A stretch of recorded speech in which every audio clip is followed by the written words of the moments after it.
ত্রয়োদশ জাতীয় সংসদ নির্বাচন ও গণভোট সামনে রেখে রোববার থেকে সারা দেশে মোতায়েন হচ্ছে আইন শৃঙ্খলা বাহিনীর প্রায় 10 লাখ সদস্য। নির্বাচন উপলক্ষে রাজধানীতে নেওয়া হয়েছে বাড়তি নিরাপত্তা ব্যবস্থা। সোমবার সকালে ডিএমপি কমিশনার তুলে ধরেন ঢাকার নিরাপত্তার পুরো পরিকল্পনা। জানান রাজধানীর 2161টি ভোটকেন্দ্রের মধ্যে গুরুত্বপূর্ণ হিসেবে চিহ্নিত হয়েছে 1614টি। ঝুঁকিপূর্ণ কেন্দ্রে থাকবে 7 জন করে পুলিশ সদস্য আর গুরুত্বপূর্ণ কেন্দ্রে 4 জন। নির্বাচনে ঢাকায় কোনো হুমকি নেই, বরং স্বাভাবিকের চেয়ে পরিবেশ ভালো দাবি তার। থ্রেট নাই, পরিবেশ দেখতেছেন না, স্বাভাবিক সময়ের চেয়ে ভালো পরিবেশ চলতেছে।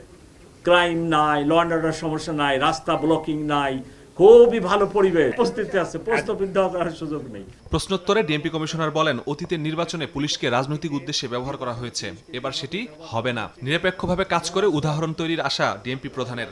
অতীতে নির্বাচনে পুলিশকে যেভাবে ব্যবহার করা হয়েছে সেই কালিমামুক্ত হয়ে জাতিকে একটি অর্থবহ ও সর্বজন গ্রহণযোগ্য নির্বাচন উপহার দিতে আমরা প্রতিশ্রুতিবদ্ধ। এদিকে আনসার ও গ্রাম প্রতিরক্ষা বাহিনীর সদস্যদের ভোটকেন্দ্রে নিরপেক্ষভাবে দায়িত্ব পালনের নির্দেশ দিয়েছেন বাহিনীর মহাপরিচালক। রাজধানীর আর্মি স্টেডিয়ামে আনসারের নির্বাচনী সমাবেশে এমন নির্দেশ দেন তিনি। কোনোভাবে ভোট কেন্দ্র ছাড়া যাবে না।